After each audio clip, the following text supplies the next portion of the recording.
हाय दोस्तों, नमस्कार, जोहार, प्रणाम, जय मसीह की। दोस्तों, आज का बाइबल का विषय है भजन संहिता। और आज हम लोग भजन संहिता को पढ़ेंगे और भजन संहिता का 1 और 2 अध्याय पढ़ेंगे और उसके विषय में चर्चा करेंगे। परमेश्वर हमारे लिए क्या कहते हैं और 1 और 2 अध्याय में क्या क्या लिखा है उसी के विषय में हम लोग पढ़ेंगे और विस्तार से जानने का प्रयास करेंगे। तो 1 अध्याय में धर्मी और दुष्ट में अंतर, उसके बारे में पढ़ेंगे और दूसरा अध्याय में यहोवा के अभिषिक्त का राज्य, इसी के विषय में हम लोग पढ़ेंगे। तो चलिए हम लोग वीडियो को जल्दी से शुरू करते हैं। तो चलिए मैं भजन संहिता का पहला भाग और पहला अध्याय पढ़ता हूँ, जहाँ पर लिखा है धर्मी और दुष्ट में अंतर। तो धर्मी और दुष्ट में अंतर, क्या अंतर है, इसके विषय में हम लोग चलिए इस अध्याय से जानते हैं। क्या ही धन्य है वह मनुष्य जो दुष्टों की सम्मति पर नहीं चलता, न पापियों के मार्ग में खड़ा होता और न ठट्ठा करने वाले की बैठक में बैठता है, परंतु वह तो यहोवा की व्यवस्था से आनंदित होता और उसकी व्यवस्था पर रात दिन मनन करता है।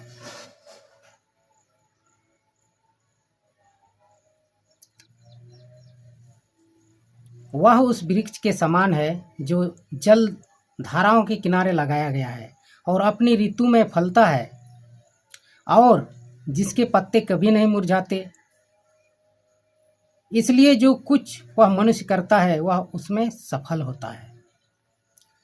दुष्ट ऐसे नहीं होते, वे भूसी के समान होते हैं जिससे पवन उड़ा ले जाता है। इसलिए दुष्ट न्याय में स्थिर न रह सकेंगे, न पापी धर्मियों की सभा में, क्योंकि यहोवा धर्मियों का मार्ग जानता है,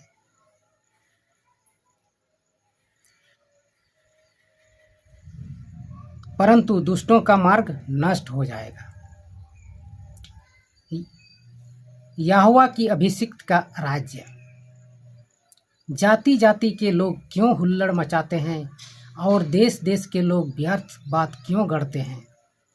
यहोवा और उसके अभिषिक्त के विरुद्ध पृथ्वी के राजा उठ खड़े होकर और शासक एक साथ मिलकर यह सहमति करते हैं, आओ हम उसकी जंजीरों को तोड़ डालें और उनके बंधनों को अपने ऊपर से उतार फेंकें। वह जो स्वर्ग में विराजमान है हंसता है, प्रभु उनको ठट्ठों में उड़ाता है। तब वह अपने क्रोध में उनसे बातें करता और अपने प्रकोप में उन्हें भयभीत कर देता है। मैं तो अपने राजा को अपने पवित्र पर्वत सिय्योन की राजगद्दी पर बैठा चुका हूँ। निश्चय ही मैं यहोवा के वचन का प्रचार करूँगा। उसने मुझसे कहा, तू मेरा पुत्र है, आज ही मैंने तुझे उत्पन्न किया है। मुझसे मांग तो निश्चय ही मैं जाति जाति को तेरे उत्तराधिकारी में और पृथ्वी की छोर तेरी निज भूमि होने के लिए दे दूंगा। तू लोह दंड से उनके टुकड़े टुकड़े कर देगा और कुम्हार के बर्तन के समान तू उन्हें चकनाचूर कर डालेगा। इसलिए अब हे राजाओं, समझदारी दिखाओ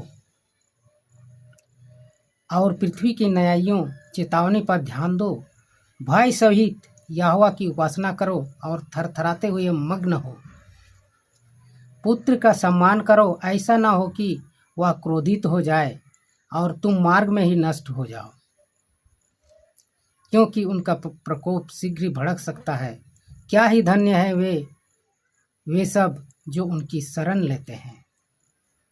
आमीन। तो दोस्तों, अभी मैंने पढ़ा भजन संहिता पहला भाग, पहला पद और दूसरा पद।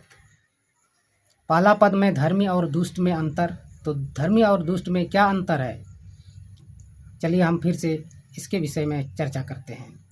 क्या ही धन्य है वह मनुष्य जो दुष्टों की सम्मति में नहीं चलता है। वह मनुष्य धन्य है जो दुष्टों की सम्मति में नहीं चलता है, न पापियों के मार्ग में खड़ा होता और न ठट्ठे करने वालों की बैठक में बैठता है। वो धर्मी आदमी है। धर्मी आदमी ऐसा होता है जो कि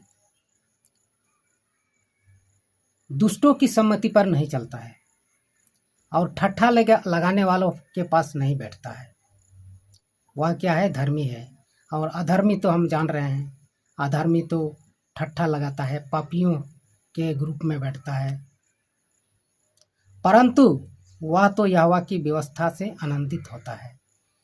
धर्मी आदमी यहोवा की व्यवस्था से आनंदित होता है और अधर्मी जो दुष्ट है वो यहोवा का व्यवस्था से क्रोधित होता है और उसकी व्यवस्था पर रात दिन मनन करता है और जो धर्मी आदमी है वो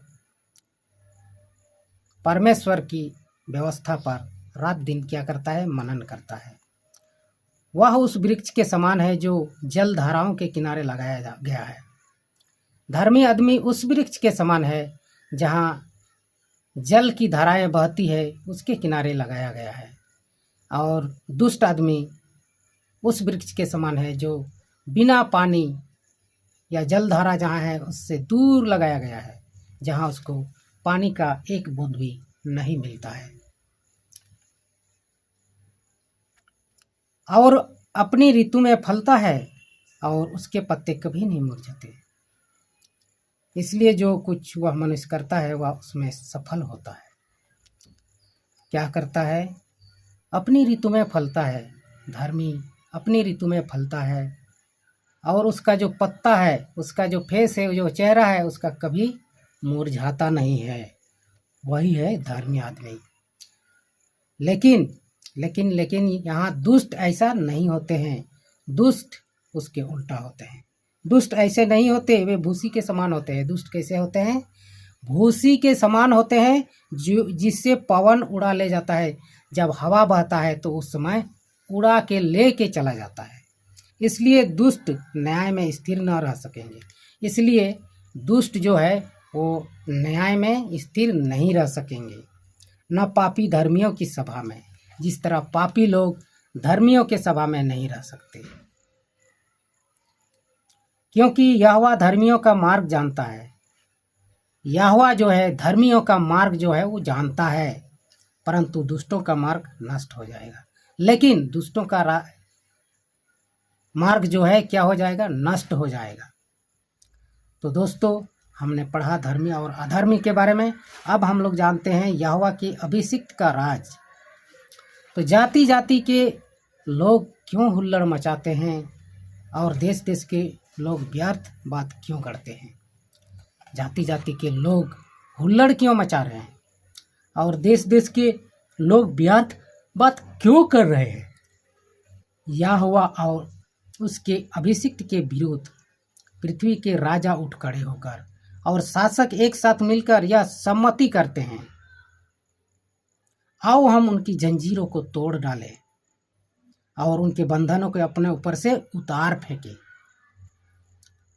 वह जो स्वर्ग में विराजमान है हंसता है। स्वर्ग में जो विराजमान है, स्वर्ग में जो स्थिर है, वो क्या करता है? हंसता है। तब वह अपने क्रोध में उनसे बातें करता और उनसे प्रकोप उन्हें भयभीत कर देता है। मैं तो अपने राजा को अपने पवित्र पर्वत सिय्योन की राजगद्दी पर बैठा चुका हूँ। निश्चय ही मैं यहोवा के वचन का प्रचार करूँगा। उसने मुझसे कहा, तू मेरा पुत्र है, आज ही मैंने तुझे उत्पन्न किया है। उसने कहा कि तू मेरा पुत्र है और मैं तुझे आज ही उत्पन्न किया हूँ। बहुत तारोताजा है, पापी मनुष्य नहीं है।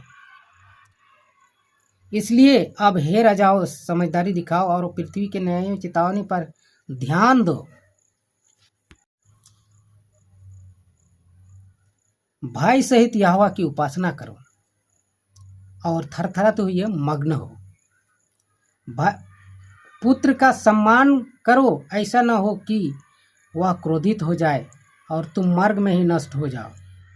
क्योंकि उनका प्रकोप शीघ्र भड़क सकता है। क्या ही धन्य हैं वे सब जो उसकी शरण लेते हैं। आमीन। तो दोस्तों, आज का इस वीडियो में इतना ही। फिर मिलते हैं हम लोग नेक्स्ट वीडियो में। तब तक के लिए बाय बाय।